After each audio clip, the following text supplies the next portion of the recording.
Welcome back to the LCS studios in Cologne, Germany. Jet and I have lane swapped over to the analyst area where we are joined once again by XPK from Fnatic. So let's start things off. What do you think of that game? How do you think it went? Obviously Alliance looking very strong, but they're going to be in the league against you guys. Are you a bit worried? No, not really. No, they played really good. I still think Dignitas didn't play as good as they should have. So I'm not that scared. I want to face Alliance in a real tournament versus us first before I get scared. Yeah, and I actually want to ask you a little bit about the Battle of the Atlantic game that is worth the most points, which is you guys against Cloud9. What are your thoughts on Cloud9 maybe coming into this new patch or with the new season? Because how different are they going to be from when you guys beat them at Worlds? Well, I have no idea how long they have been practicing. I don't know what they are preparing for, but we are preparing a lot. I think we adapted pretty well to this new patch and the meta, how is it going. So I think we are ready for anything. I think the games are going to be close. If they do mistakes in picks and ban again, we might be able to take them. But I think they will prepare a lot in picks and bans, and it will be super close. But still, I think we will win 2-1. 2-1. Well, that's what it was at the World Finals, World Quarterfinals. I want to talk to you a little bit about the World Championships because I've not had too much of a chance to sit down. Obviously, I saw you at Cologne. But, how do you feel it went for you guys? Obviously, it didn't go so great against Royal Club, but there's a couple of games in that matchup in the semi-finals that could have gone your way. Yeah, during Worlds, I think we played really good. Like, overall, we did super good. We scored really high, and there were so many games that, of course, you cannot play good every game. At some point, you had to have a bad game, and we had a few games that were not as we normally would play. But besides that, I think we played super good. We had a really high performance. Most of the games we were doing good. Even the ones we did bad, we still managed to not get a stomp or do decent. So I'm happy with how we played. And how do you feel, obviously, now Reckless stepping into the team, obviously coming to it with all the hype that we saw with Copenhagen Wolves qualifying, yet he's been replaced there, and as a new superstar formed, do you feel he's obviously bringing a lot more than Pushu would have given you? Well, Pushu was really good. The difference is maybe Reckless is better in the early laning phase. Pushu was great in teamfight. We didn't have any complaint with him in the teamfights or late game. He was doing good. Reckless is just like maybe a bit better in early game, which is really important when you play at the top level. You need to be like good at every stage in the game. So with practice and getting good synchro with Yellowstar, I think it can be even better. I mean, speaking of this upcoming season, we're about to see who's going to join you guys in the European LCS. Do you have any predictions who's going to win this next one, SK or Super Hot Crew? It's hard to tell because I haven't seen much of Super Hot Crew, but I will say SK, if they get their comfortable picks and they play how they normally do, I think they will win. Still, it's not like fully sure. I will give them 60-40%. It's not like for sure. And from what is the last team? I forgot. Super Hot Crew. No. We want to go all the way tomorrow as well. You want to predict that? I want to think about tomorrow again. It's NIP versus KMT. I think NIP. That one's easy. NIP, I think, is going to win. But yeah, no, today, definitely, I think SK will win. If they don't tilt, if they don't play bad, they are going to do probably just fine, like 3-1 or something like that. Probably like yesterday, but closer games. Well, it'd be a shame if we don't get to see El Clasico again, because that's what Fnatic SK is all about. Now let's send it over to Rivington and Quickshot at the caster desk for today's Spring Promotion Tournament matchup. Thank you very much, D-Man. And it is the same faces, just in different places, as Quickshot and I are excited to bring you today's Spring Promotion Tournament Best of 5 series.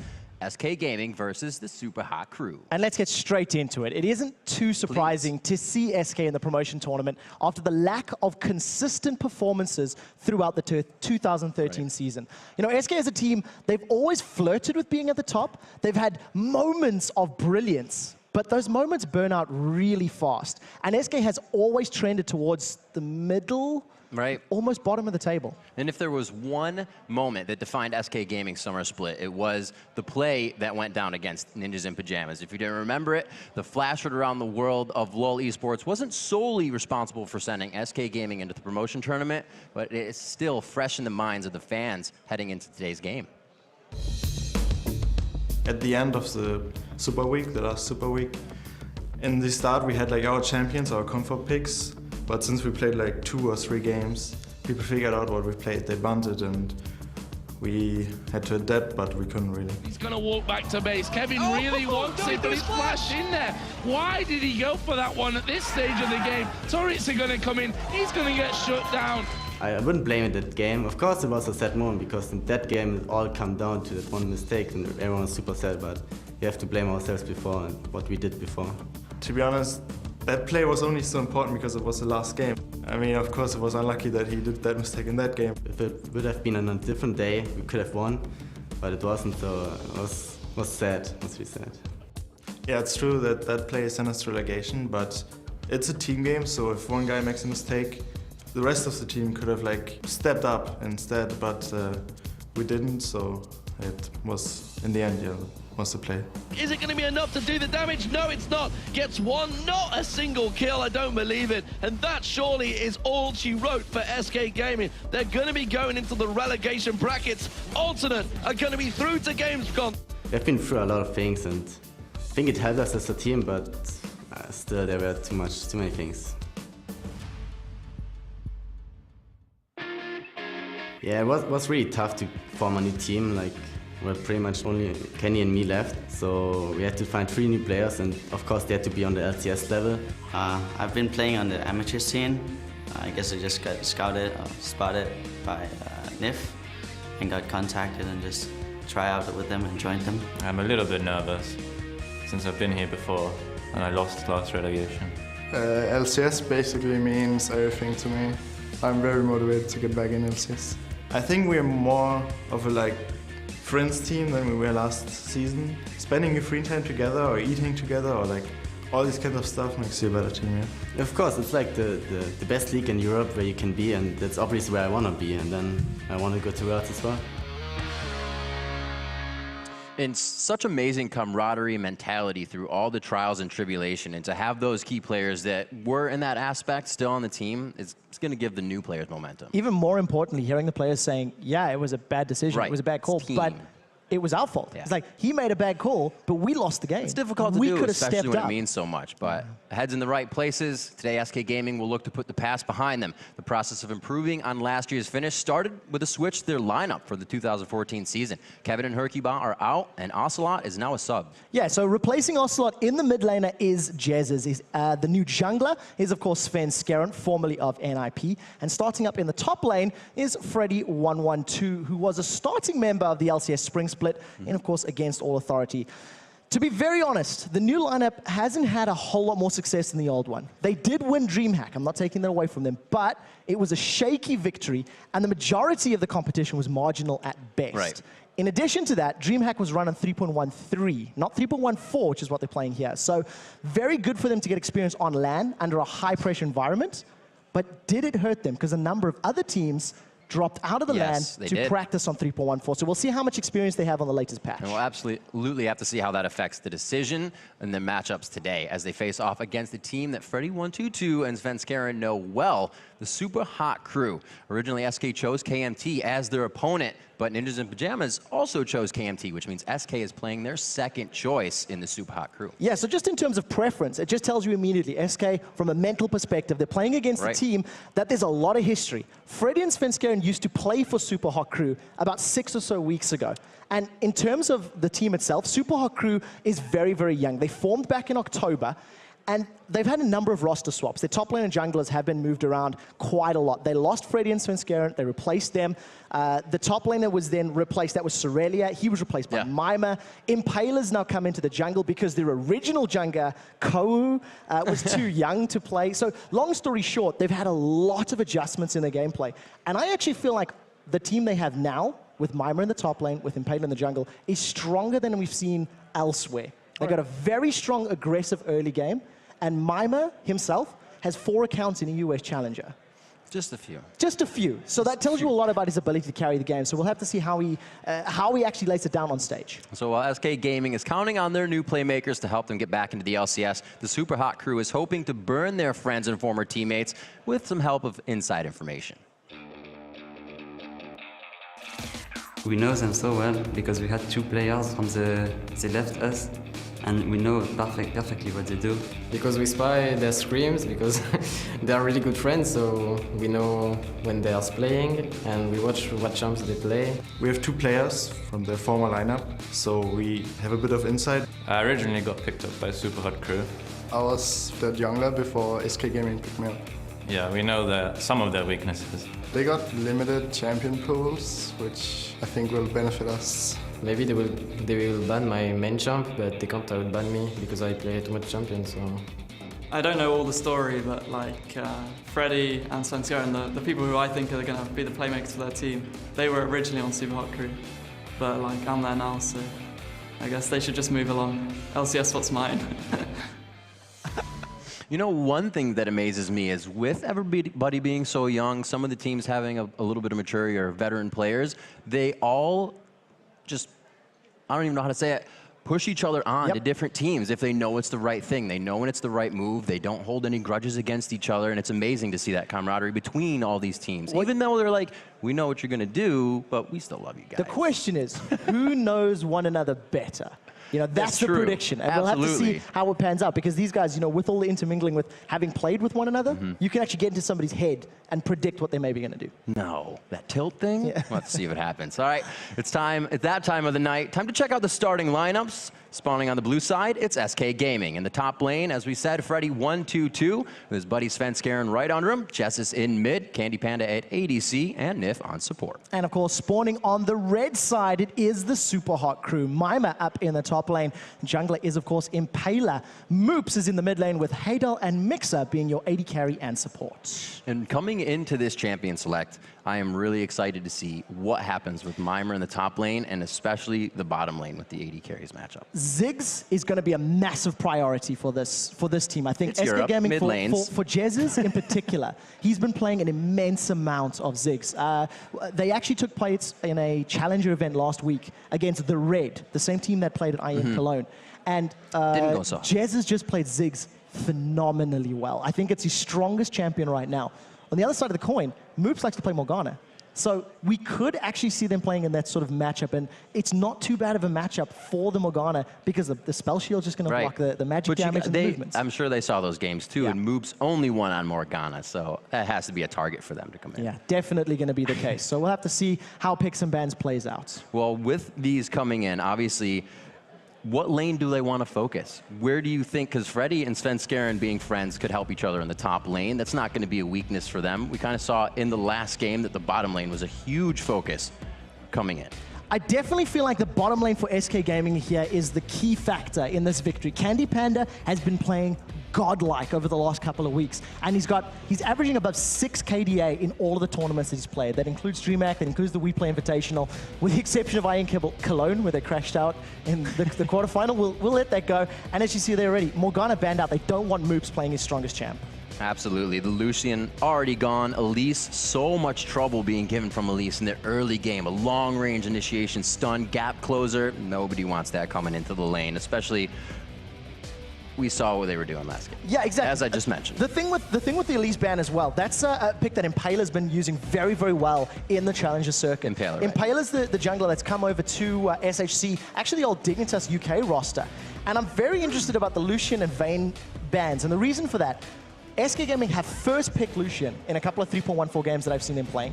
And we actually seen Candy Panda on Twitter saying, when I need to win, when I need to go carry hard mode, I pick Vayne. Now, that is primarily focused towards solo queue, but it's solo queue play that feeds through into competitive. And he only likes to get that Vayne if they have the support that they can get. Something with that stun. Yeah, definitely. Something they can double up, crushing whoever they're in lane against. But speaking, I believe, with Expeke, they're like, and obviously when you run a Vayne, he's like, maybe they don't want to run the 2v1 lane. Let's see what is going on to the side of SHC, though. The Shyvana Ori pickup quite quick out of the gate, and they're just saying, already controlling some team fights. So what we're seeing from the Orianna and Shyvana pickup, it's just very strong picks. Renekton is still available if they wanted to go double bruiser, and this is something that SK have done in many of their scrims. I was chatting to Peke about the team and what they like to do. And when SK Gaming can get their hands on 2 bruisers, like an Olaf and a Mundo, or Renekton and a Mundo, something like that, they like to pair it with a Sivir. Similar composition to what Dignitas ran earlier. Press our run. Yeah, but with the idea being it works out better than it worked out for Dignitas. Yes. In this time round, though, they have locked in that Eve. You can't deny the power of the vision, and we'll see how well Svenskeren works with it. Going to be very interesting knowing that Elise is out, the Eve is in, so we'll see if Svenskeren and Freddy can work that together. The Mundo has been picked up. We've been seeing him banned in, played as well. After the first few games, he was completely banned out, and he's been seeing bans, so the late game Mundo to come in would be very nice. And our first Ezreal coming in as well. Yeah, Ezreal, Sona, safe lane. Yeah. I think sustaining lane. I don't know if they want to actually go for any sort of head-to-head matchup here. We might see Nif consider going a Karma support if they want to go for the mobility side. Annie, on the other hand, is then they're just that stun. Annie Sivir is a heavy kill lane. If Sona gets caught out, if Mixer is stunned, that HP. You add Ricochet and Boomerang Blade, and that is going to be a dead support. So we may actually see SHC trying to go for a lane swap because, you know, Sivir Annie is just going to crush Ezreal Sona in the early game. Both top laners going to fare all right in that 2v1 as they switch it up, calling out the Karma. Very nice. They do lock that in. We've been seeing that synergizing with the Sivir so much with the run comps, the chase down. We'll see if they can put that to great effect as they get into the matchup. We have the last pick for Migza coming in here. We're looking for the jungler, and they're going to hover Vi. Vi's seen 2 plays so far, possibly back in the game. Yeah, Vi's still a strong champion, especially when you consider if you want to lock down a Zed or a Sivir in this regard. Vi's going to be one of the best.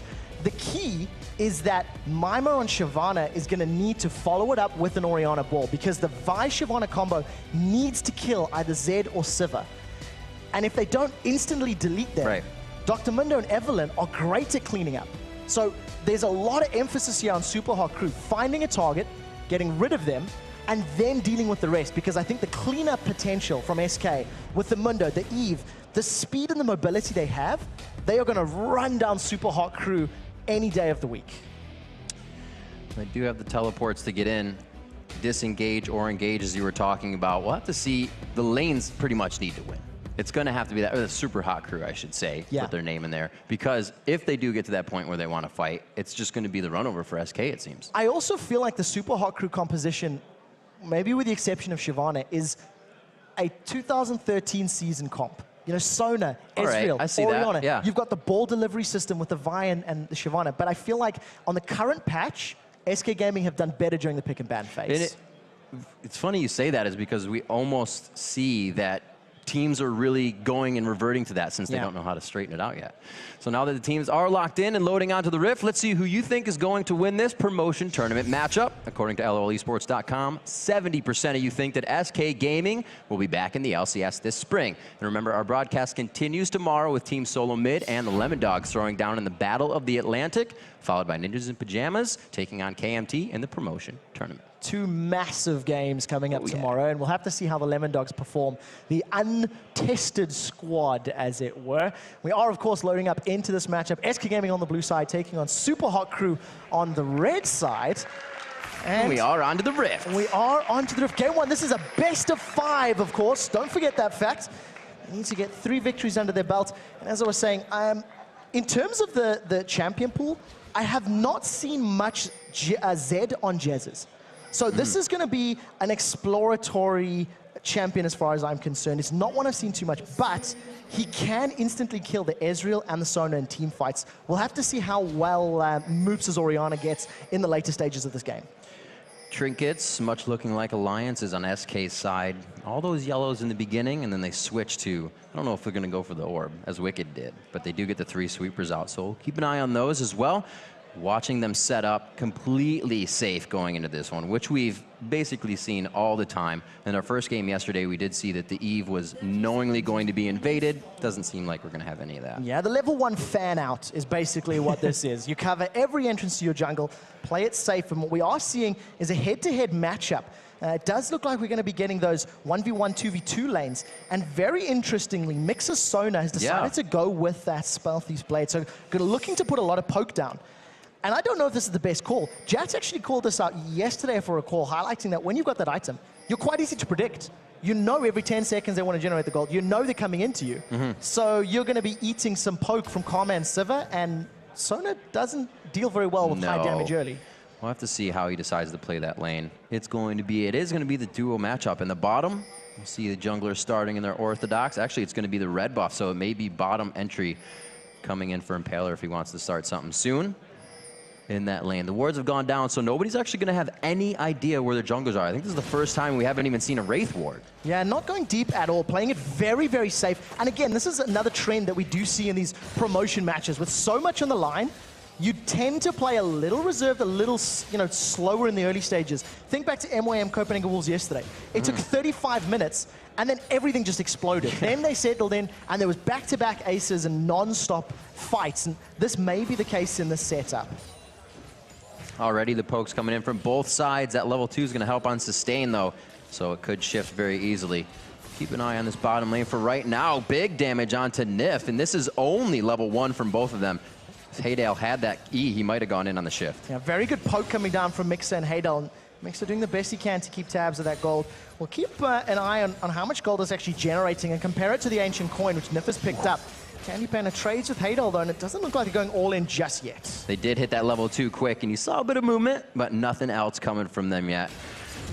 Finally getting that red buff and the blue buff, one after the other on each side. The junglers, a few more minutes before they poke their heads out into the lane. And the aggression, still, even though they're getting poked, Candy and Nif are trying to hold that strong. Yeah, but look at the numbers difference already. Because of the emphasis Mixer and Haydale's putting on applying damage to Candy Panda and Nif, he's down an entire wave of CS, 14-8.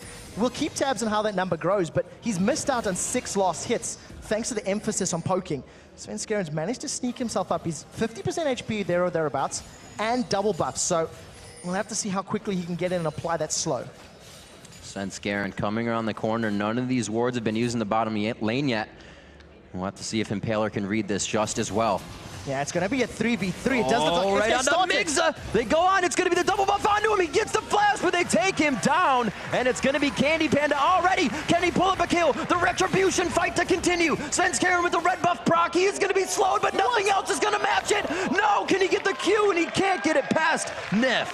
Great play there by SK. The body block by Nif to make sure that those skill shots were going to catch his backside instead of Svenskeren's. And he gets out cleanly. First plate secured for Candy Panda. And Siva is already incredibly strong in this patch without having that additional gold.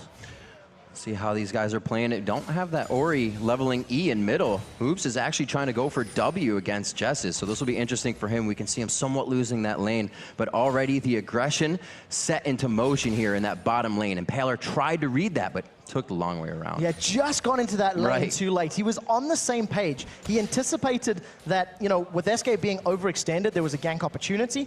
Unfortunately, he got there about 5 or 10 seconds late, and SK Gaming secure the first kill in this series. In terms of this mid lane right now, we did see Jez going onto Moops a little earlier. A little tough. He's had to, burn through that potion that he had in his back pocket, and taking a lot of poke. Jez is doing well at keeping Moops low, but it's not affecting his CS abilities just yet. I believe it was Charu yesterday taking the exhaust on his Orianna as well. I'm going to have the barrier here on Moops, the more regularly used. We'll see if that works for him. He likes to get low under the turret. He was almost playing it there, as we saw. 5 minutes in. That kill in the bottom lane doesn't seem to slow things down, but nothing yet coming from Svenskeren. He feels like he can work his jungle right now. Yeah, and Candy Panda and Nif very, very confident with Svenskeren's jungle presence because they've been pushing this lane since the game began. They've been sitting at Super Hot Crew's tower.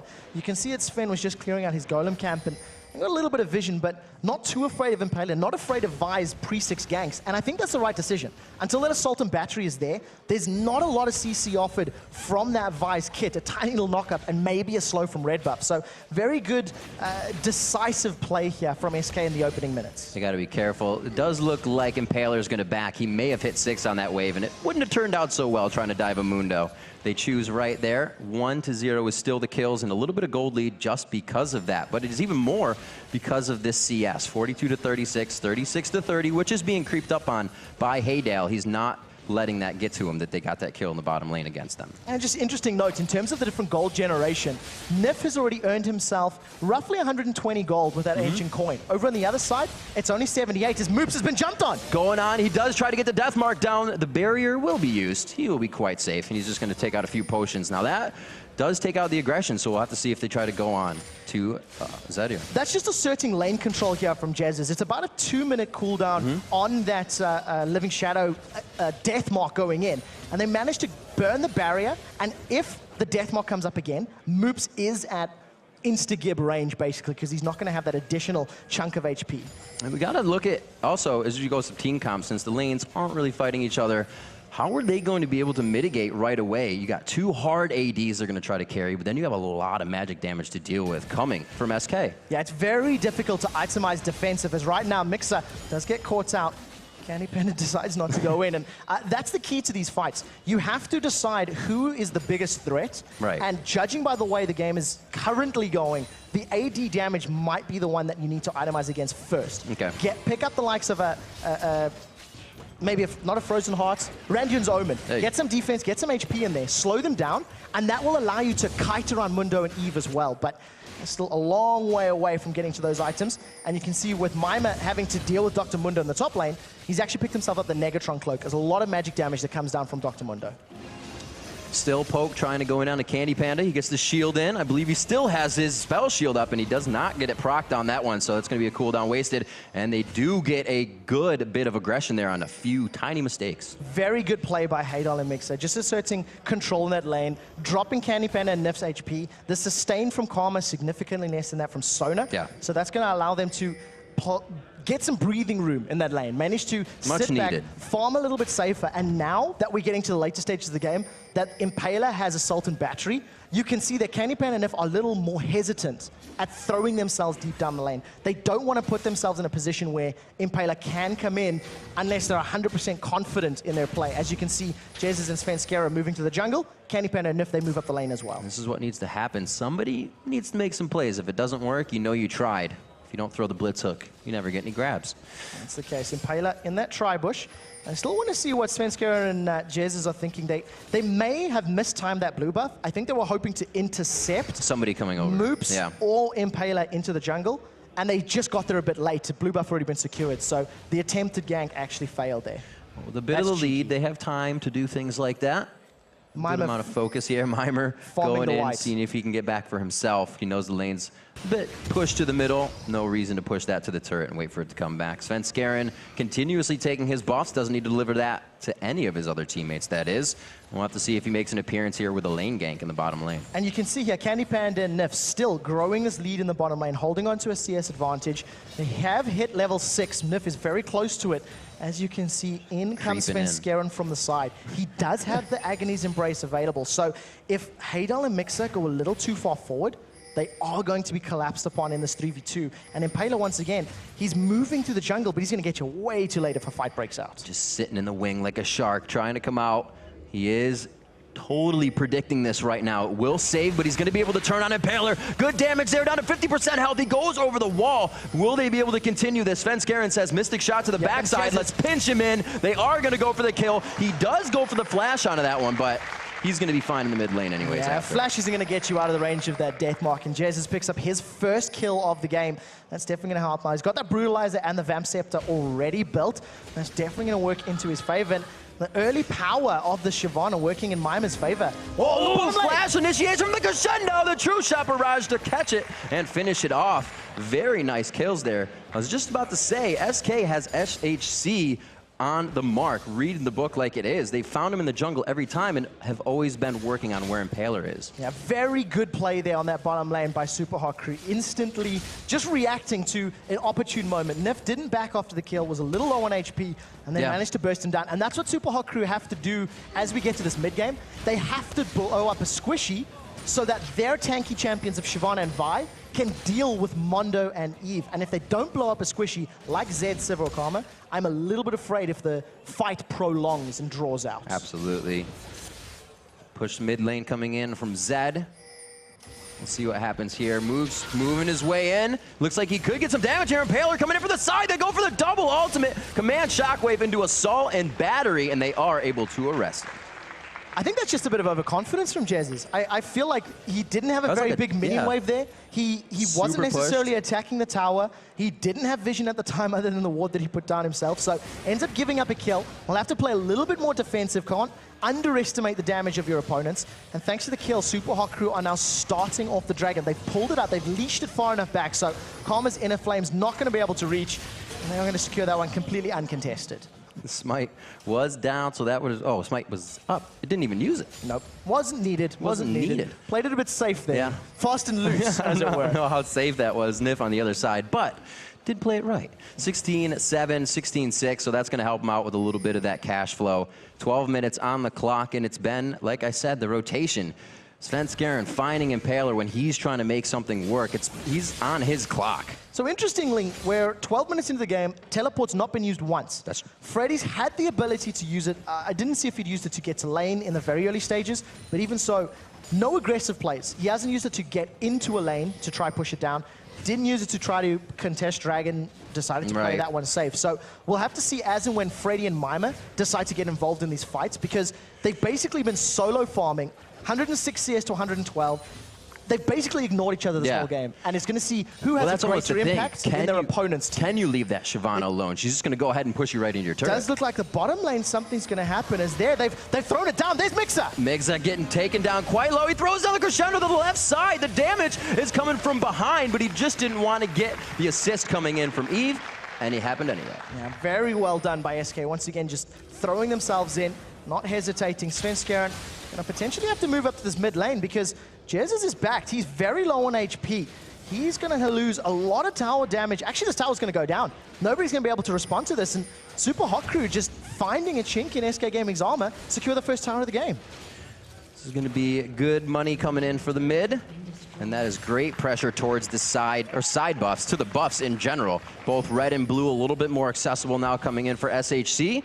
We'll have to see if they start to aggress that, because it's been Svenskeren taking all of them. So if they can start shutting him down, they start shutting down what the potential for the kills have been. Yeah, and I want to highlight some differences we're seeing from the Evelyns of yesterday. Makata was actually running that Spirit of the Ancient Golem on Eve. He likes to play the tanky Evelyn, you know, generate some defensive stats. And Eve is not a champion that I feel trends toward that. Play a tanky jungler if you want to play a tank. Yeah. Eve is, in my mind, more of an aggressive jungler, and you can see it now, Svenskeren. He's got the Sorcerer Shoes completed, he's got the Spirit of the Spectral Wraith. It no longer applies Spell Vamp, but does give you that HP and mana back when you're in the jungle, so you sustain so incredibly well, which allows you to respond to ganks more often, because you don't have to back and heal up. And you can see it, Svenskeren 003 focused all of his attention on the bottom lane, but it's working, and that's the key point.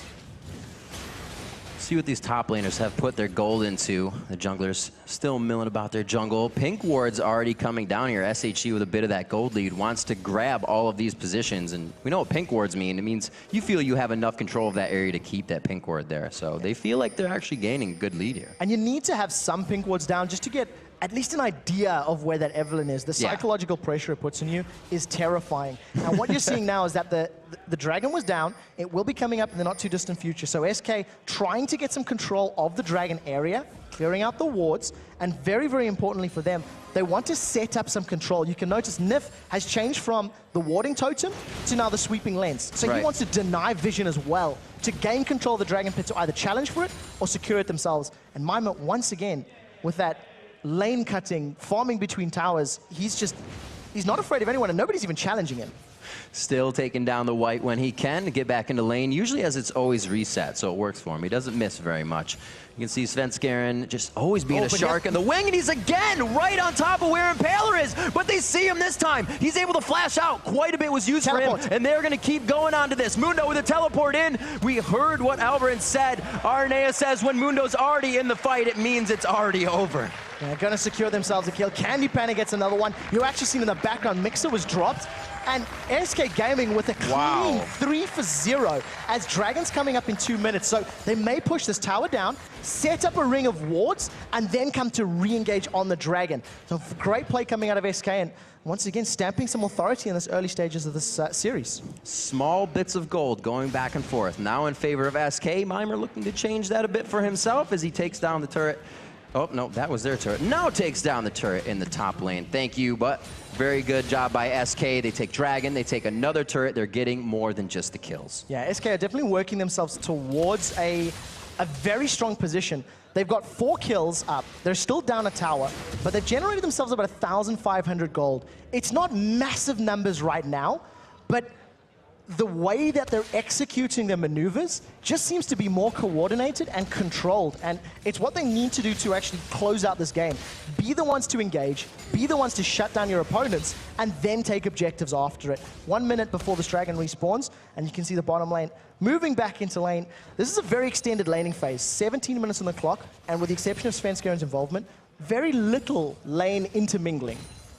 We were speaking with Jat about trinkets, and he was saying once they grab that sightstone, you go for the sweeper, and it doesn't seem, or hasn't been back to it yet. He's got his ruby, but still sitting on that is Migza, and it's not a problem. A different change of play, though, keeping the jungler on the sweeper. We'll see if they go for any more as the game continues. Yeah, I definitely feel like once a team starts getting more control over certain areas of the map and certain zones of the map, it's worth in changing to your sweepers, like we've seen Alliance doing in the previous series. Right. Once they got control of Dignitas's jungle, then they switched. They had 3 sweeping lenses. Yeah, they got quite And that's it. When you're invading, you deny the vision, get rid of those wards, and just maintain control of the map. But it is, of course, on a time cycle. Dragon's up in 8 seconds, and you can immediately see that Nif wants to get vision. He wants to get wards down, because this is going to be where the next fight will break out. There's a big item step up for Moops. He does have a Zanya's finish, so he could negate that damage of the death mark.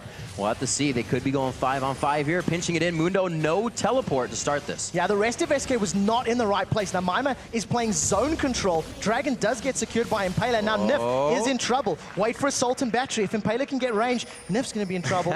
Manages to keep out of range. Oh, looks like they were trying to flex their muscles, but they dropped the dumbbell on that one. It's going to be the command shockwave coming in. A beautiful hit up. Svenskjæren goes down. Jesses takes down Haydale. The ADC is out of the fight, but it's going to be the Dragon coming in. Breathing Fire double kill for Mimer as they start to clean this one up. A quadra kill for Mimer coming in onto Freddy. Will they give it to him? The HP is just too much. They're walking away, but he might go down. What? They tried to leave him for the kill, but they left him for dead. Unbelievable! Mundo goes where he pleases and denies the pentakill. Super Hot Crew secure the Dragon and win a massive, massive team fight to pull themselves back into it. Let's see this Here's a again. replay of the fight. Now, initially, SK Gaming are split up. Candy Panda is nowhere near the rest of his team, and as he joins the fight, it's a little bit too late. They do get a very good engage from Svenskjæren, thanks to that Agony's Embrace, but fact of the matter is, SK Gaming just grouped up a little too slowly. Candy Panda untouched, but the amount of damage that's coming down from Mimer's Shyvana, he's tearing through absolutely everybody. And some very, very good control coming out of Super Hot Crew allows them to actually win that fight. It was a 5-for-3, if memory serves correctly, and Freddy, too much regen on that Dr. Mundo, does manage to deny the pentakill, gets a massive shutdown gold, and at the end of the day, Super Hot Crew in a very commanding position after the fight, but they didn't convert it to any other objectives.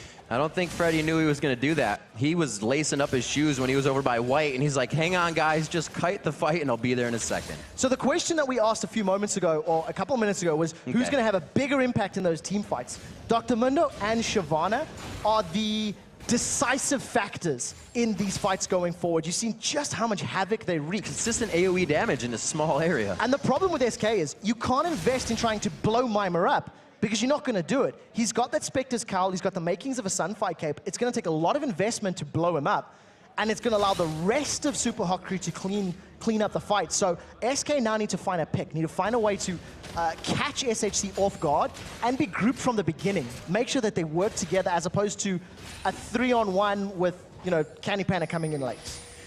The itemization here of Moops coming in, helping the team out greatly. The Morello Namicon going to shut down that Mundo under 40% HP, so that could be huge play coming in. Freddy was very low there. That would have been Freddy, or that would have been Mimer's kill, rather, if that was already on the page. Triforce being finished up by the AD carry to an already finished up Bloodthirster and Last Whisper, so a huge discrepancy there. Now all of a sudden, Super Hot Crew going in, they've caught Nif! Oh, Nif, a little too far out there. Doesn't look like anybody's going to be able to help him. 9-8 at 20 minutes in. Candy Panda's left unchecked in the bottom lane. As long as SK Gaming can keep Super Hot Crew a little bit busy and maybe defend a tower, Candy Panda may be able to get an inner tower of his own. Here comes Impaler, they're trying to catch Freddy, but he's just going to throw down that ultimate and get a massive amount of HP back.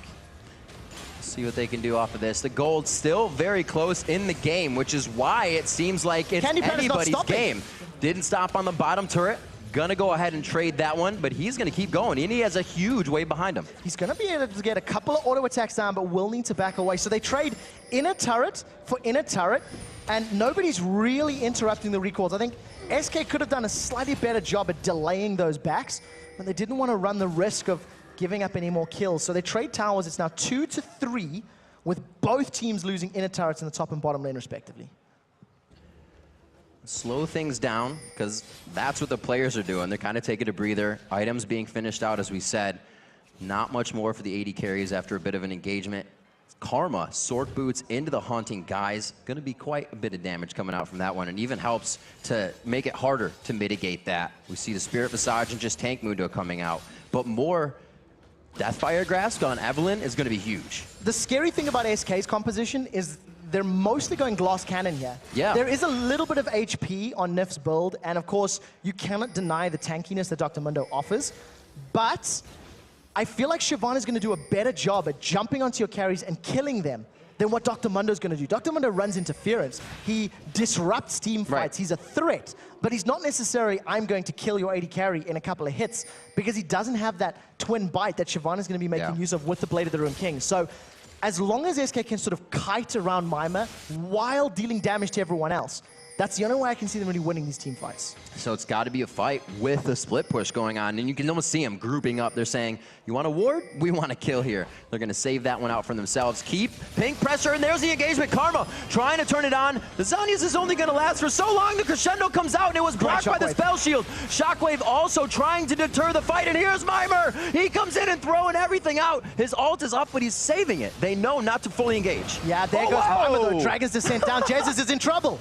Trying to, he gets the proc out of the Blade of the Ruined King. Is it enough? The breath and the Q from Haydale to finish it up over the shoulder of Mimer. Trading 1 for 1, and again, SK not necessarily all on the same page. That fight broke out as SK was trying to move towards Dragon, but they were early. It's only up in 20 seconds. And Jez is running away from his team. He was cut off by the SHC re-engage and ended up costing his life. Still advantage to Super Hot Crew in that fight. Nif and Freddy now, they want to play with Mimer. Oh, Mimer, that ultimate is down. He doesn't have much to get away right now, except for a team. And that's one of the best things to have. Definitely going to help him out. He was at about 2,000 HP when that started. They chunked about 1,000 HP off, but he still just, he shrugged it off. He just carried on walking and managed to get out. Now Dragon has respawned. A lot of key ultimates are down, and SK Gaming should be able to pick this up before SHC can even contest.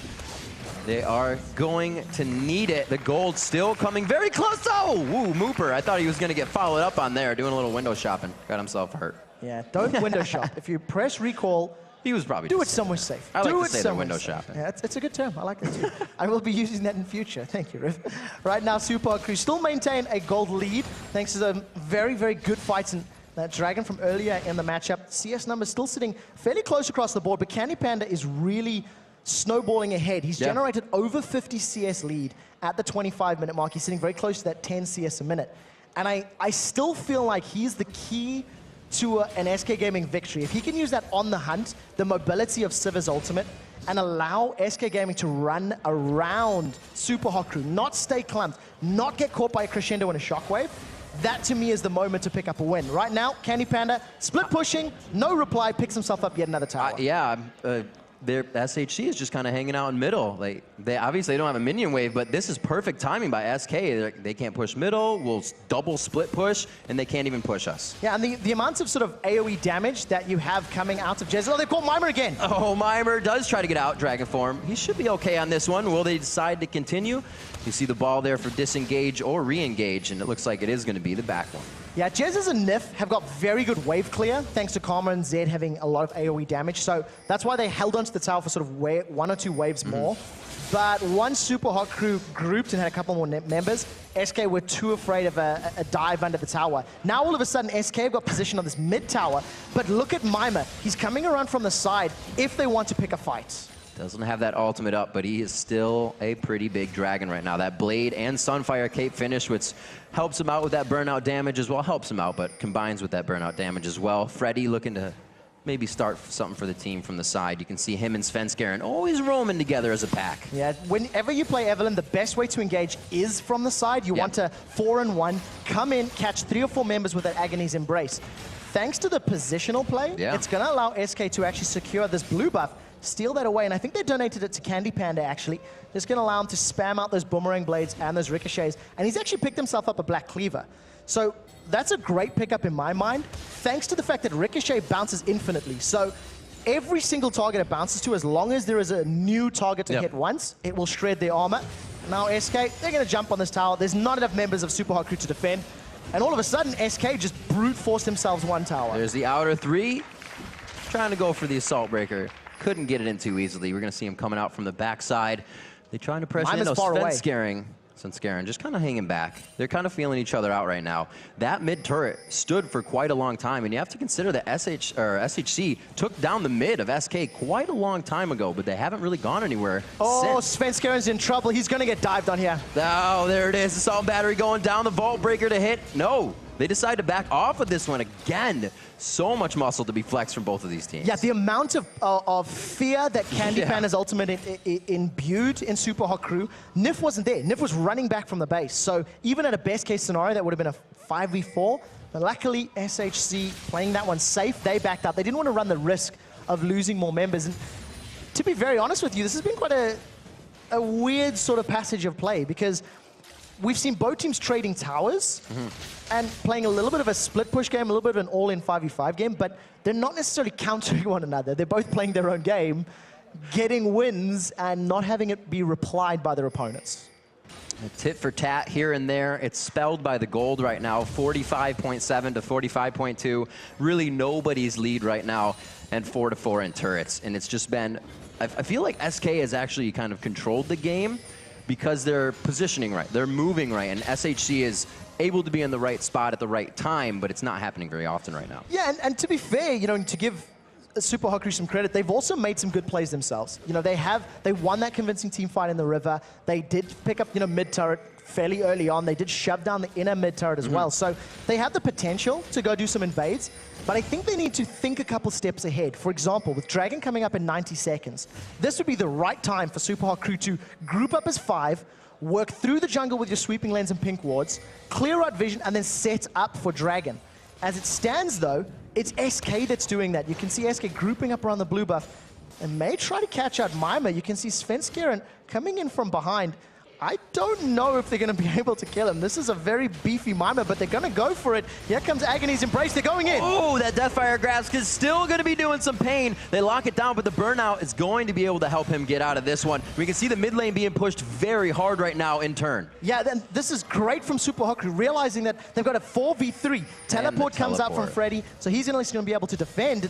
Are they going to jump in here? On the hunt, not available. Candy Panda actually burned that in what I can only assume was a retreating maneuver in the mid lane. And I feel for SHC here. Every time they're mid to push a turret, the minions are nowhere. They're gone.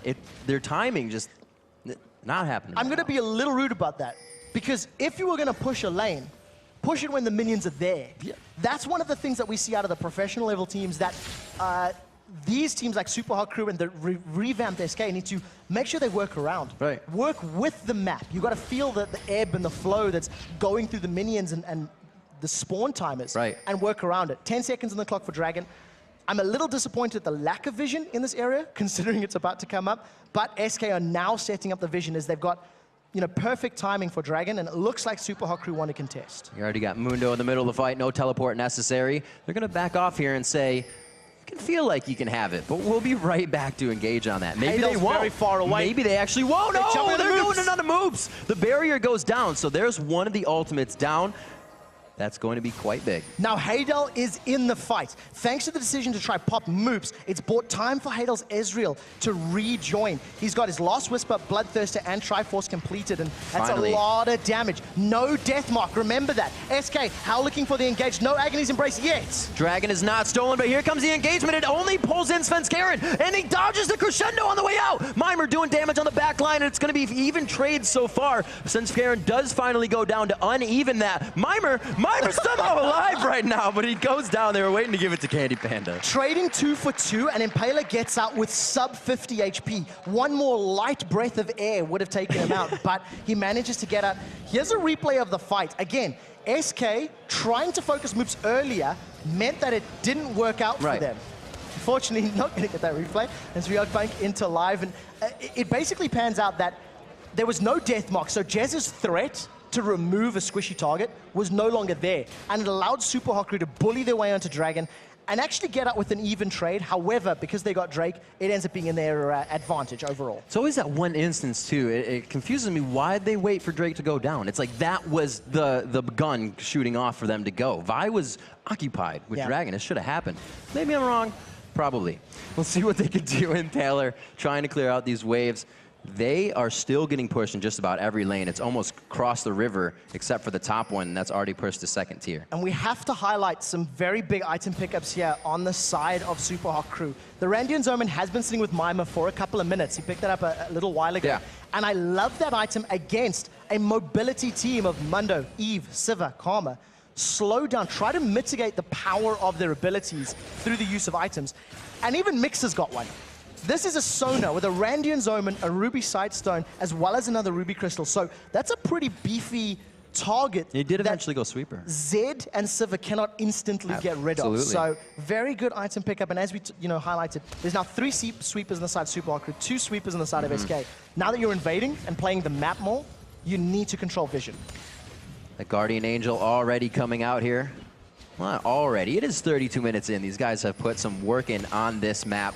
It is going to be the Rabadons here. Will Haydale be able to get a few more hits in? You can see Freddy taking some good damage there, and now that Ezreal has that Bloodthirster, he can sustain himself and not really have to hug Sona in the fight. It's only getting better for both teams, but that means the fights are only getting harder. Now, Candypan is pushing bottom lane. He's been shoving that up, and that's signal Baron for Super Hot Crew. The question is, what do you value more, an inhibitor or a Baron? Freddy's gone in. It does look like a fight's going to break out. Mima's dived out. They still on the inhibitor, but it's going to be no Baron taken as the fight breaks out just below. There it goes. The crescendo across does slow it down, but is there enough damage? They're kind of trading back and forth. Health bars are falling, mitigated. SK are doing fantastic. The inhibitor's about to fall. Now Impala's re-engaged on the rest of the team. That looked like Agony's embrace. No Baron and an inhibitor. Candy Panda's not stopping. Absolutely ridiculous. Keeping them occupied. Oh, the shockwave coming down. He tries to keep them in the fight so they can't get over to Sivir. Candy Panda's still going though.